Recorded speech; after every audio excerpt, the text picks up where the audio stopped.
gods and goddesses, my kings and queens. It's your girl coming at you. I've been asked a lot about journaling. It's something that I've taught a lot of people how to do. I've taught my kids how to do. I've taught my nieces how to do. And the question is, how do I journal? It's like when people sit down to journal things, they mind just go blank. And some people be like, well, they say, you're supposed to you're supposed to hear from the spirit and stuff like this.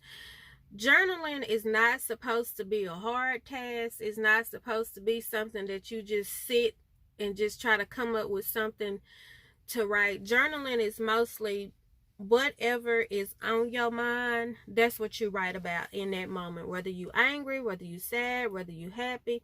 And you don't have to journal every day. It's been said, oh, you journal every day, this and that.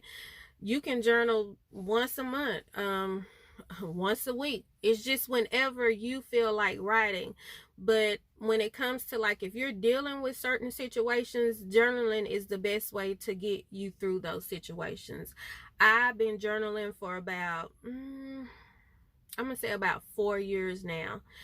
And it has been a great tool for me, with certain things. Like, I go back and I look at stuff that I wrote when I first started journaling, and it's just to see the growth that I've made in my life is just like amazing.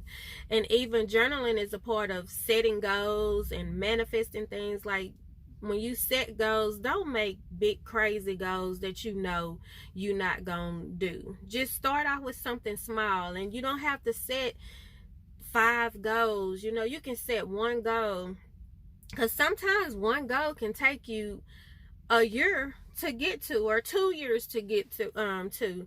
So when they say set goals for yourself, set goals that are within your means, or goals that that you are willing to work on. You set your long-term goals and short-term goals, but that's a whole nother video.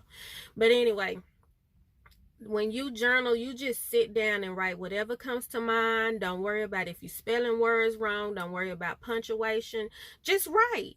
If you angry in the morning, in that moment, write it. That's what journaling is.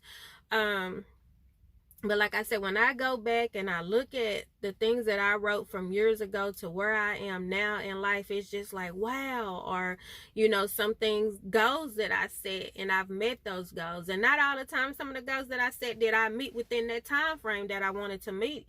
But I met my goals, and that's just an awesome feeling. And the more you journal, the more you write, things will come to you. Like, if you have an ideal, journal your ideal. Just journaling goes a long ways. And when you journal, it makes you feel better, because sometimes you don't necessarily have somebody to talk to about things that you're going through or things that's on your mind. So you can journal, write it down, and sometimes you'll solve your own problem just from writing.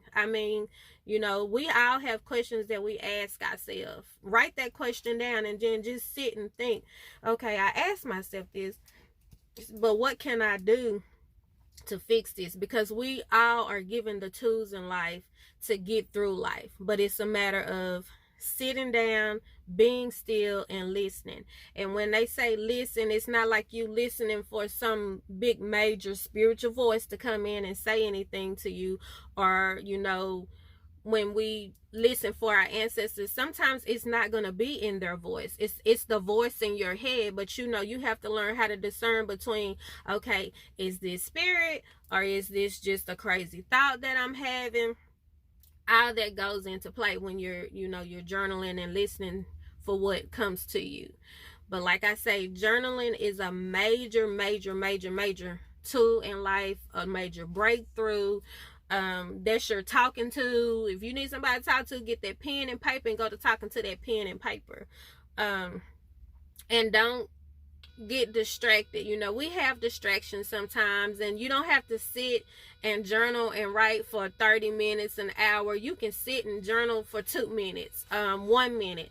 Even like when you're on the go, just your quick thought, write it down. And then people got it mixed up too, that you got to go buy this expensive book or binder. You don't have to do that. I went to the Dollar Tree, found a cute little binder, for $5. You ain't got to spend no major money on no journal unless you need like guided journaling. Then that's something different.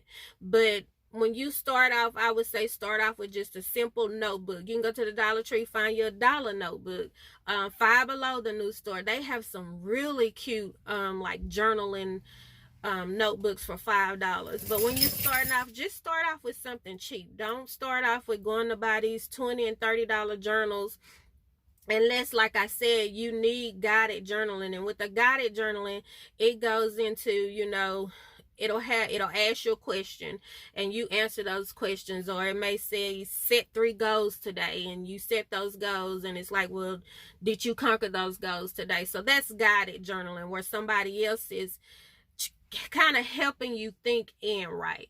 But just to start off, I would say go to the Dollar Tree, Five Below, wherever, and just get a cheap little journal book for $1. You can even get the little 50-cent. They have like little 50-cent tablets that you can get, and just start off with that and just release your thoughts. I'm telling you, when you release those thoughts, baby, it feels so much better. And like I said, the most awesome feeling is when you can go back and look at your growth and how much you have changed. That's the important part about it, because you can see your growth and your change. Because you may have wrote something down a year ago, 6 months ago, and it's like, wow, I'm not that same person.